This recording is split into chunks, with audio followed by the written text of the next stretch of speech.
आदाब, मुनसिफ टीवी में आपका इस्तकबाल है और आप देख रहे हैं दक्षिण भारत। पहले हेडलाइंस। केरला के वज़ीर आला ने एलडीएफ के इंतखाबी मंशूर को किया जारी। अवाम और रियासत की तरक्की के लिए कई इकदाम का किया वादा।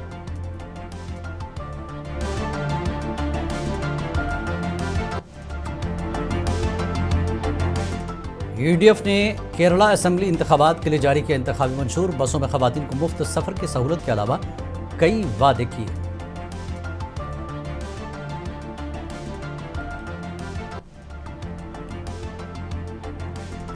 तमिलनाडु के थूथुकुडी में वोटर बेदारी मुहिम, तलबा, अफसरान और मकामी लोगों ने की शिरकत। वोटिंग फीसद को बढ़ाना है मकसद।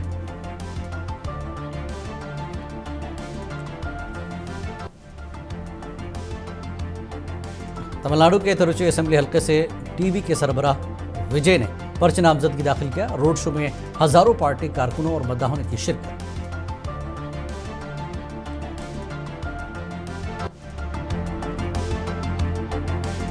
विजयवाड़ा में तेलुगु देशम पार्टी के लीडरों ने मनाया जश्न। पार्लियामेंट में अमरावती को दारुल-हुकूमत मंजूर किए जाने पर किया खुशी का इजहार।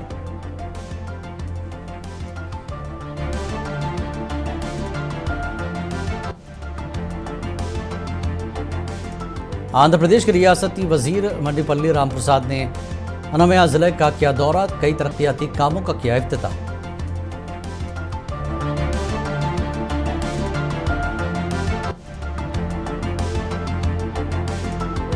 सीएपीएफ तरमीमी बिल राज्यसभा में मंजूर। अपोजिशन ने किया वॉकआउट। बिल को काला कानून करार दिया।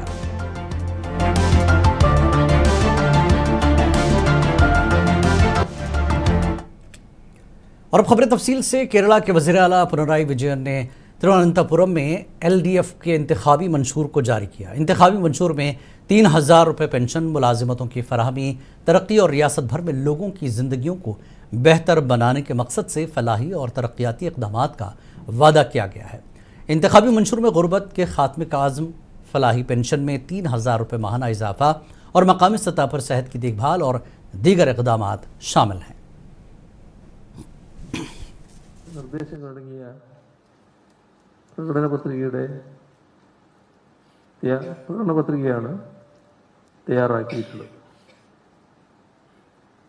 ഈ 950 നിർദ്ദേശങ്ങൾ പൊതുജനങ്ങൾക്ക് എളുപ്പത്തിൽ മനസ്സിലാക്കാനായി നേരത്തെ എൽഡിഎഫ് കൺവീനർ പറഞ്ഞതുപോലെ 60 പരിപാടിയായി സംക്ഷിപ്തമാക്കിയിട്ടുണ്ട്. വിശദമായ പ്രകടന പത്രിക അനുബന്ധമായി നൽകിയിട്ടുണ്ട്. അതിനു പുറമെ അതിൻ്റെ പൂർണ്ണരൂപം कांग्रेस की क़यादत वाली यूडीएफ ने केरला असेंबली इंतखाबात के लिए अपना इंतखाबी मंशूर जारी किया।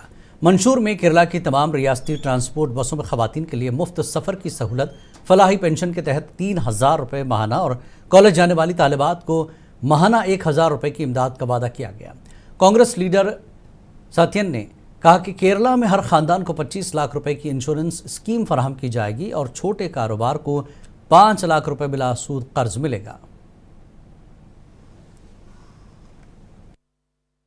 We have conducted a long-term research to study on various subjects. We have conducted many conclaves. With the help of the experts in various fields, we prepared this research-oriented document. This is not a peripheral thing. First time in the history of Indian politics, an opposition have done a research-oriented preparation for the... senior CPM leader Prakash Karat ने 2026 के Kerala assembly इंतखाबात के हवाले से मुख्तलिफ अहम उमूर पर अपने ख्यालात का इजहार किया। केरला इंतखाबात 2026 पर बात करते हुए प्रकाश करात ने कहा कि बाएं बाजू की जमहूरी महाज एलडीएफ अवामी हिमायत के साथ एक बार फिर इख्तिदार में वापस आने के लिए पुरआज़्म है। उन्होंने दावा किया कि रियासत में तरक्याती काम और अवामी फलाही पॉलिसियाँ एलडीएफ की सबसे बड़ी ताकत हैं। Because they cannot think of any other way to criticize the LDF government's performance.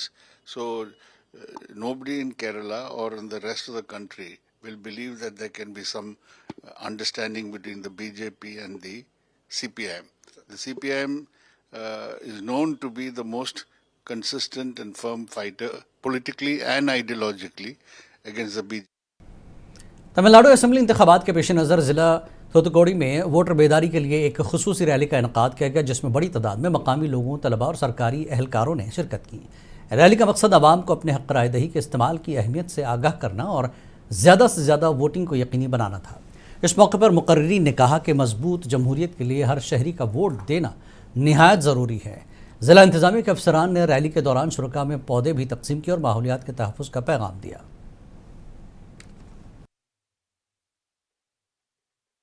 எவ்வித அச்சமின்றியும் மதம், இனம், சாதி, வகுப்பு, மொழி ஆகியவற்றின் அல்லது தூண்டுதல்களுக்கும் ஆட்படாமலும் எமது ஜனநாயக கடமையான செய்வோம்। वज़ीर दिफा राजनाथ सिंह ने केरला के तिरुअनंतपुरम में एक कॉन्फ्रेंस में शिरकत की। इस प्रोग्राम से राजनाथ सिंह ने खिताब करते हुए कहा कि मुल्क में ईंधन या गैस की कोई कमी नहीं है।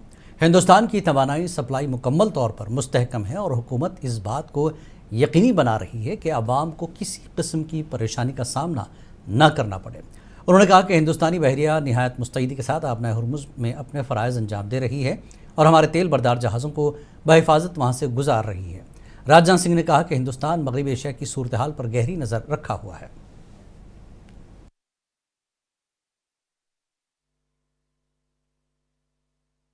साथियों, कुछ लोग वेस्ट एशिया के इस कॉन्फ्लिक्ट के कारण कई तरह झूठ फैलाकर पैनिक फैलाना चाहते हैं। न तो देश में पेट्रोल डीजल की कमी है, न तो कुकिंग गैस सिलेंडर की कमी है, और भारत इस किसी भी एनर्जी क्राइसिस से निपटने के लिए पूरी तरह से तैयार है। हमारी नेवी स्ट्रेट ऑफ हार्मुज से भारतीय टैंकरों को सुरक्षित तरीके से निकाल रही है। हमारे प्रधानमंत्री मोदी जी बहुत ही कासस हैं इस मामले में, और मोदी जी रोज अपने डिप्लोमेटिक स्किल्स का प्रयोग करते हुए इंडियंस के इंटरेस्ट की वह रक्षा कर रहे हैं। आज हम देख रहे हैं कि वेस्ट एशिया में बड़ा कॉन्फ्लिक्ट चल रहा है। केरल के बहुत सारे लोग इन देशों में रहते हैं और काम करते हैं, मगर उन्हें चिंता नहीं करनी चाहिए, क्योंकि हम अपने भारतीय नागरिकों की रक्षा और सुरक्षा के लिए हर कदम उठाने में किसी भी तरह पीछे नहीं रहेंगे। तमिलनाडु में टीवी के सरबराह और मारूफ अदाकार विजय ने अपनी इंतखाबी मुहिम में तेज़ी पैदा कर दी है। आज उन्होंने तिरुचि मशरक़ी हल्के से अपना नामजदगी फॉर्म दाखिल किया। इस मौके पर बड़ी तादाद में मद्दाह वहाँ जमा हो गए, जिसके बाद शदीद हुजूम और कुछ देर के लिए अफरा तफरी की सूरत हाल पैदा हो गई। इस दौरान एक गैर मुतवक्किल वाक़या भी पेश आया। विजय के काफ़िले के शहर से गुजरने के दौरान सैकड़ों मद्दाह पुलिस की पाबंदियों को नज़रअंदाज करते हुए उनकी गाड़ी के पीछे दौड़ने लगे। इस भगदड़ में खातून जो काफ़िले के करीब दौड़ रही थी गिरकर ज़ख्मी हो गई। यह मंजर देखकर विजय ने फ़ौरन अपनी गाड़ी रुकवाई, नीचे उतरे और ख़ुद खातून की खैरियत दरियाफ्त की। उनको महफूज होने की तस्दीक के बाद ही उन्होंने अपनी मुहिम दोबारा शुरू की।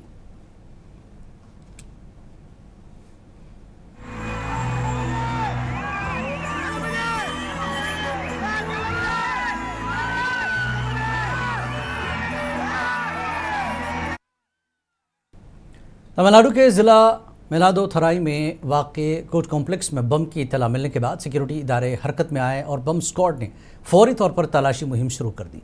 हुक्काम के मुताबिक मुश्तबा धमकी मिलने के बाद पुलिस ने पूरे अदालती अहाते को घेरे में लिया और एहतियाती तदाबीर के तौर पर वकला, अदालती अमला और आम शहरियों को इमारत से बाहर निकाल दिया। इस दौरान bomb disposal squad, dog squad ने मुख्तलिफ हिस्सों की बारीक बीनी से तलाशी ली। पुलिस राय का कहना है कि ताहाल कोई मुश्तबा मवाद बरामद नहीं हुआ। ताम सिक्योरिटी के पेश नज़र सर्च ऑपरेशन जारी रखा हुआ है। अवाम को घबराने की ज़रूरत नहीं है।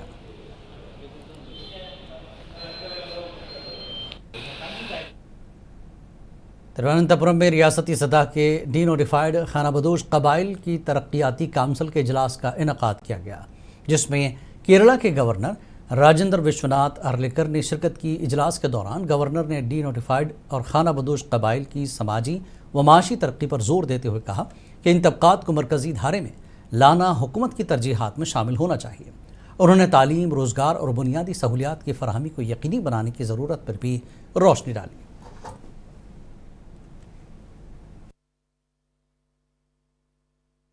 We have gathered here for a meeting of denotified nomadic tribe of our state, of our Kerala. Kerala में जितने भी ऐसे लोग हैं जिनको हम विमुक्त कहते हैं, भटके कहते हैं या डीनोटिफाइड नोमैडिक ट्राइब है, ऐसे लोगों में जाकर हमको काम करना है। And this is a good attempt bye DNPDC so that all people can come together, discuss the issues, हमारे प्रॉब्लम क्या है, हमारी समस्या किस बात की है, इस पर हम सबको विमर्श करना है, चर्चा करनी है। This particular community cannot be left out.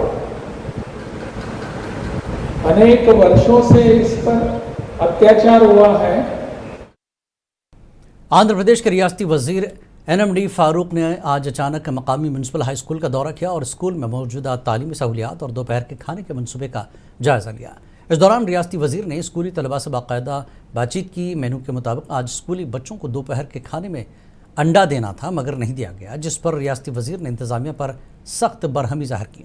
वज़ीर ने कहा कि हुकूमत तलबा को मयारी तालीम और साफ़ पानी, महफूज इमारतों के साथ ग़िज़ाइयत बख्श खाना फराहम करने के लिए मुकम्मल इक़दाम कर रही है और कोई गफलत बर्दाश्त नहीं की जाएगी।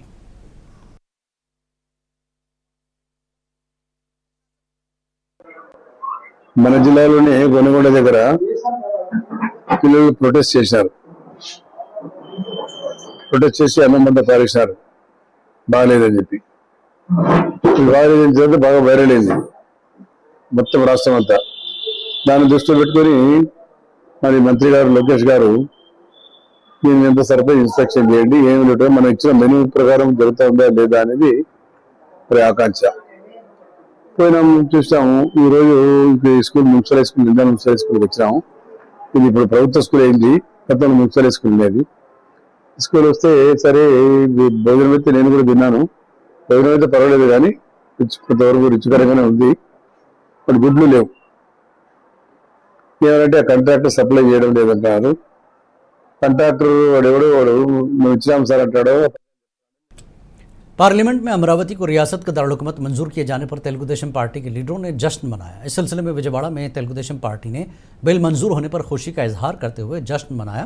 पार्टी दफ्तर में तेलुगु देशम लीडरों ने केक काटकर जश्न मनाया। इस मौके पर पार्टी कायदीन ने कहा कि अमरावती को दारुल-हुकूमत करार देने से रियासत के अवाम में पाई जाने वाली गैर यकीनी सूरत हाल ख़त्म हो गई है। किसानों को बड़ी राहत मिली जिन्होंने ज़मीन अतिया की थी।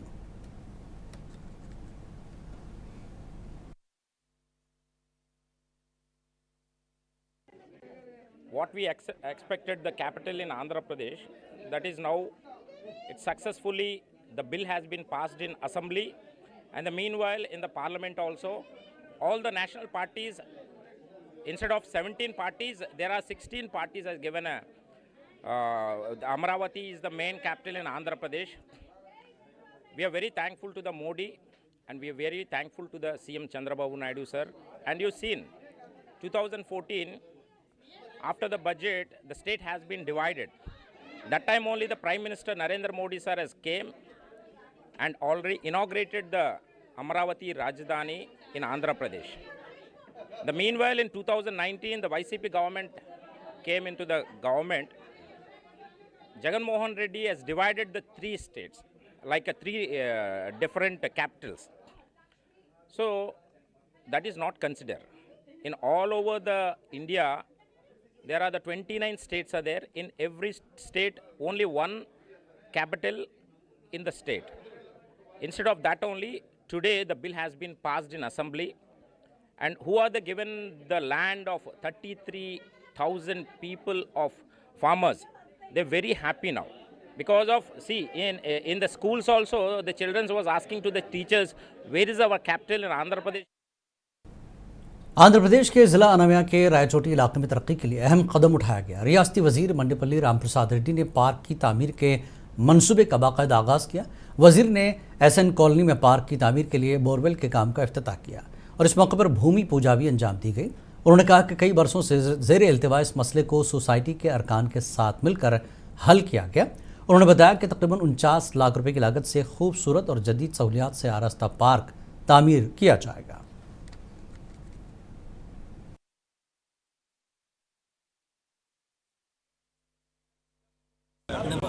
కూటమి ప్రభుత్వం ఏర్పాటైన తర్వాత రాయచోటి నియోజకవర్గంలో ఎన్నో అభివృద్ధి కార్యక్రమాలు చేపట్టడం జరిగింది. దానిలో భాగంగానే రాయచోటి పట్టణానికి సంబంధించి గుండెకాయ లాంటి ఎస్ఎన్ కాలనీలో ఏదైతే ఇక్కడ పార్కు కోసం గత 60 సంవత్సరాలుగా పెండింగ్లో ఉన్న స్థలాన్ని ఈరోజు మన ప్రభుత్వం ఏర్పాటైన తర్వాత అందరికీ ఆమోదయోగ్యంగా అందరితో చర్చించి పట్టణంలో ఉన్న ప్రజలైతేనే సొసైటీ సభ్యులతో చర్చించి మున్సిపల్ నిధులతో అభివృద్ధి చేసే కార్యక్రమాన్ని చేపట్టడం జరిగింది. దానిలో భాగంగానే మొట్టమొదటిగా 49 లక్షల రూపాయలు మున్సిపల్ అడ్మినిస్ట్రేషన్ నుంచి పార్క్ కోసం కేటాయించి రిజర్వ్ చేశాం. ఈరోజు ఇక్కడ బోరు కూడా వేయడం జరిగింది. వచ్చే 6 నెలల్లోనే ఎస్ఎన్ కాలనీలో అధునాతనమైన సౌకర్యాలతో వాకింగ్ ట్రాక్ పార్కు నిర్మాణం చేపడతాం. అలాగే రాయచోటి పట్టణానికి సంబంధించి సుందరీకరణ పనులు కూడా జరుగుతూ ఉన్నాయి. ఎక్కడెక్కడ సర్కిల్ ఉన్నాయో అక్కడ పెండింగ్ ఉన్న పనులు అయితేనే, అలాగే సిమెంట్ రోడ్ల నిర్మాణం ఎక్కడెక్కడ పెండింగ్ ఉన్నాయో అవి కూడా చేపట్టడం జరిగింది. అలాగే ముఖ్యంగా రాయచోటికి సంబంధించి చాలామంది ప్రజల్లో నీటి సమస్య గురించి చర్చ జరుగుతూ ఉంది. దానిలో భాగంగానే రాయచోటికి గత ప్రభుత్వాల్లో గత 15 సంవత్సరాలుగా ఏదైతే వెలుగులు వాటర్ స్కీమ్ 1వ స్కీము వాటరు రాయచోటి పట్టణానికి వస్తున్నాయి. అదే విధంగా 2వ లైన్ కూడా తీసుకొచ్చేదానికి ముఖ్యమంత్రి గారు ఒప్పుకున్నారు. దాని మీద కూడా డిజైన్ మీద ఈరోజు అధికారులు वाईएसआर जिला कड़पा के सदर रविंद्र नाथ रेड्डी ने कहा कि बागबानी और ज़राअत से वाबस्ता किसान मुनासिब कीमतें न मिलने के बाद शदीद नुकसान का सामना कर रहे हैं। उनके मुताबिक जब वज़ीर आला दौरा करते हैं तो ज़िले की तरक्की और मसाइल पर अफसरान के साथ जायज़ा इजलास होना चाहिए, मगर ऐसा नहीं हो रहा। सिर्फ रस्मी काम मुकम्मल किए जा रहे हैं। उन्होंने कमलापुरम में सड़कों की तोसी, सैलाबी पानी के मसाइल का हल, पॉलिटेक्निक कॉलेज और सरकारी अस्पताल की तामीर पर तवज्जो देने पर जोर दिया। రైతులందరూ కూడా నష్టపోయే కార్యక్రమం అంతా కూడా జరుగుతున్న పరిస్థితి. సో దాని గురించి కూడా ఏమని మాట్లాడినప్పుడు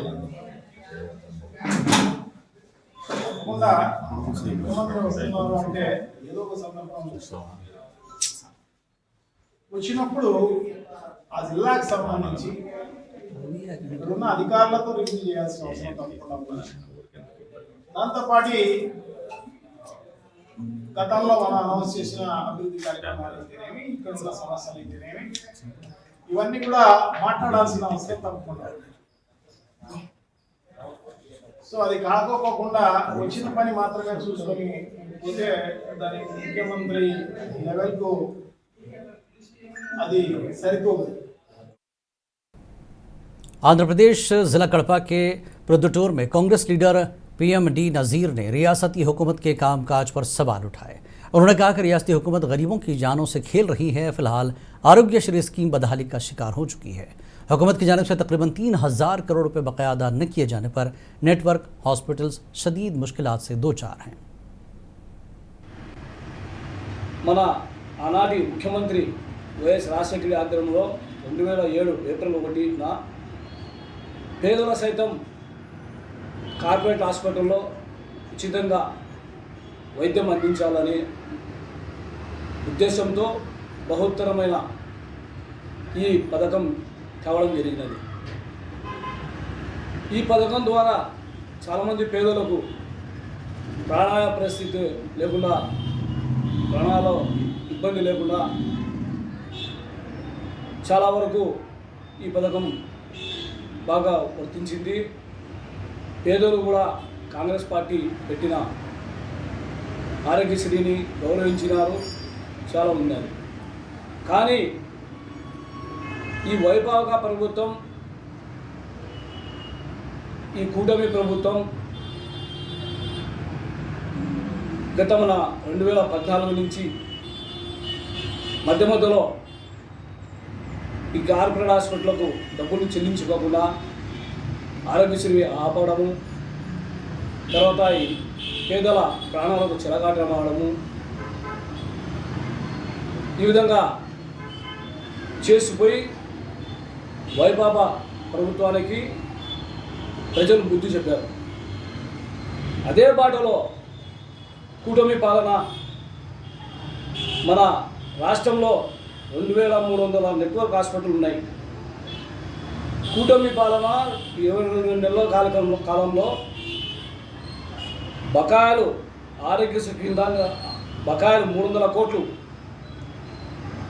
చెల్లించి विशाखा स्टील प्लांट की निजीकारी के खिलाफ एहतजाज जारी है। 5 साल मुकम्मल होने पर स्टील प्लांट की निजीकारी के खिलाफ रैली और धरने का इनकाद किया गया, जो दुंडापर्ती DRM दफ्तर से GVMC गांधी मुजस्समे तक एहतजाजी रैली निकाली गई।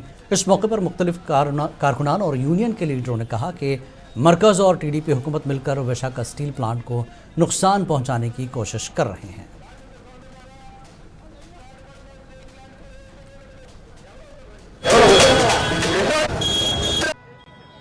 విశాఖపట్నం నగరంలో అన్ని కార్మిక సంఘాలు సమైక్యంగా ఈ విశాఖ ఉక్కు కర్మాగారం ప్రైవేటు పరం కాకూడదని, అలాగే విశాఖ ప్రభుత్వ రంగ సంస్థ నిలయం, ఎటువంటి ప్రభుత్వ రంగ సంస్థ కూడా ప్రైవేటు పరం చేయరాదని ఉద్యమాలు చేస్తూ 5 సంవత్సరాలు పూర్తయిన సందర్భంగా ఈరోజు కేంద్ర కార్మిక సంఘాలు, అలాగే స్థానికంగా ఉన్నటువంటి కార్మిక సంఘాలు, రాష్ట్ర కార్మిక సంఘాలు అన్నీ కలిపి సమిష్టిగా అఖిలపక్షంగా ఒక నిర్ణయం చేసి ఒక ఊరేగింపు చేపట్టాలని నిర్ణయం చేయడం జరిగింది. ఇందులో పాల్గొన్న ప్రతి ఒక్కరికి ధన్యవాదాలు. ఈరోజు విశాఖ ఉక్కు ప్రగతి పథంలో పయనిస్తుంది. బ్రహ్మాండమైన ఉత్పత్తి లాభాల్లో పయనించడం ముందుకెళ్తుంది. కార్మికులు, అధికారులు, కాంట్రాక్ట్ रियासत कर्नाटक के बागलकोट और दावनगरी असेंबली हलकों में 9 अप्रैल को ज़मीनी इंतखाबात होने वाले हैं और इन दोनों हलकों में कांग्रेस पार्टी के उम्मीदवारों की कामयाबी के इम्कान ज़ाहिर किए जा रहे हैं। इस मौके पर Salim Ahmed Karnataka government chief whip ने दावनगरी में इंतखाबी मुहिम के दौरान खिताब करते हुए कहा कि दावनगरी हमेशा से कांग्रेस का मजबूत गढ़ रहा है, जहां पार्टी को मुसलसल कामयाबियां हासिल होती रहीं। उन्होंने कहा कि कांग्रेस के सीनियर लीडर शामनूर शंकर के इंतकाल के बाद इस हलके में ज़मीनी इंतखाबात हो रहे हैं और शिवशंकर ने अपनी पूरी ज़िंदगी इस हलके की तरक्की के लिए वक्फ कर दी है।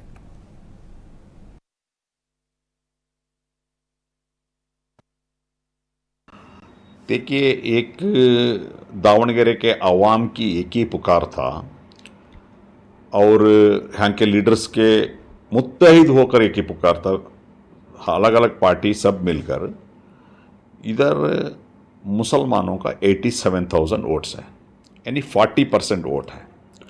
तो इसका वास्ते ये 40% वोट रहने की वजह से ये सीट माइनॉरिटी को देना चाहिए। और दूसरा बात क्या था, शामनूर शिवशंकरप्पा साहब जो जिंदा थे, उन्होंने ये वादा किए थे मैं नेक्स्ट इलेक्शन में एक माइनॉरिटी को देख के मैं जिता दूंगा।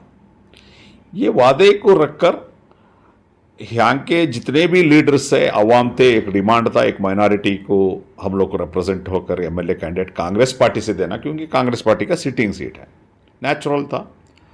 उसका बावजूद भी इतना डिमांड, और जितने भी मुस्लिम MLA से 9 MLAs MLCs तमाम लोग मिलकर मुत्तहिद होकर डिमांड करे एक रिप्रेजेंटेटिव दो, मगर हाईकमांड ने सुरजेवाला साहब हो या करगे साहब हो, तमाम लोग इसको इनकार कर दिए।